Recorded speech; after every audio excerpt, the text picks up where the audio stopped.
ನಿಮ್ಮ ಮಕ್ಕಳು ಪಿಜ್ಜಾ ತಿಂತಾರ, ಬರ್ಗರ್ ತಿಂತಾರ, ಫ್ರೈಸ್ ತಿಂತಾರ, ಫ್ರೈಡ್ ಚಿಕನ್ ತಿಂತಾರ, ಗೋಬಿ ಮಂಚೂರಿ ತಿಂತಾರ, ರೋಡ್ ಸೈಡ್ ಊಟ ಮಾಡ್ತಾರ. ಭಾರತದಲ್ಲಿ ಸುಮಾರು 56% ಜನಕ್ಕೆ ಡೈಜೆಸ್ಟಿವ್ ಡಿಸೀಸಸ್ ಇದೆ. ಅದರಲ್ಲಿ ಅರ್ಧ ಮಕ್ಕಳಿಗೆ ಇದೆ. ಯಾಕೆ ಈ ತರ ಆಯ್ತು ಅಂತ ಹೇಳಿದ್ರೆ ಈಗಿನ ಕಾಲದ ಮಕ್ಕಳು ತಿನ್ನ ಆಹಾರಗಳು. ನಮಸ್ಕಾರ, ಮಕ್ಕಳ ದಿನಾಚರಣೆಯ ಶುಭಾಶಯಗಳು. ನಾನು doctor Parameshwar CM, colorectal surgeon ಮತ್ತು ಗ್ಯಾಸ್ಟ್ರೋಎಂಟ್ರಾಲಜಿಸ್ಟ್, ಸ್ಮೈಲ್ಸ್ ಗ್ಯಾಸ್ಟ್ರೋಎಂಟ್ರಾಲಜಿ, ಬೆಂಗಳೂರು. ಮೊನ್ನೆ ಒಂದು ಮಗು ಬರುತ್ತೆ, 9 ವರ್ಷ, ಒಂದು ಡಾಕ್ಟರ್ ಮಗ.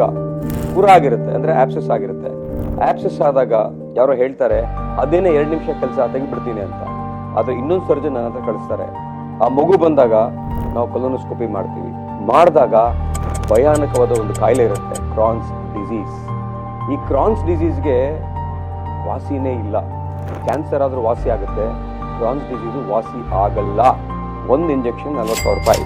ನಿಮ್ಮ ಮಕ್ಕಳಿಗೂ ಇದೇ ತರ ಆಗ್ಬಹುದು. ಹಾಗಾಗಿ ನಿಮ್ಮ ಮಕ್ಕಳು ನಿಮ್ಮ ಮನೇಲಿ ಏನು ಊಟ ಮಾಡ್ತಾರೆ ಅಂತ ನಮಗೆ ಒಂದು ಫೋಟೋ ತೆಗೆದು ವಾಟ್ಸ್ಆ್ಯಪ್ ಮಾಡಿ. ನಾವು ನಿಮಗೆ ಫ್ರೀಯಾಗಿ ಮಕ್ಕಳು ಏನು ತಿನ್ನಬೇಕು ಏನು ತಿನ್ನಬಾರ್ದು ಅಂತ ನಿಮ್ಗೆ ಅದಕ್ಕೆ ರೆಸ್ಪಾಂಡ್ ಮಾಡ್ತೀವಿ. ಧನ್ಯವಾದಗಳು.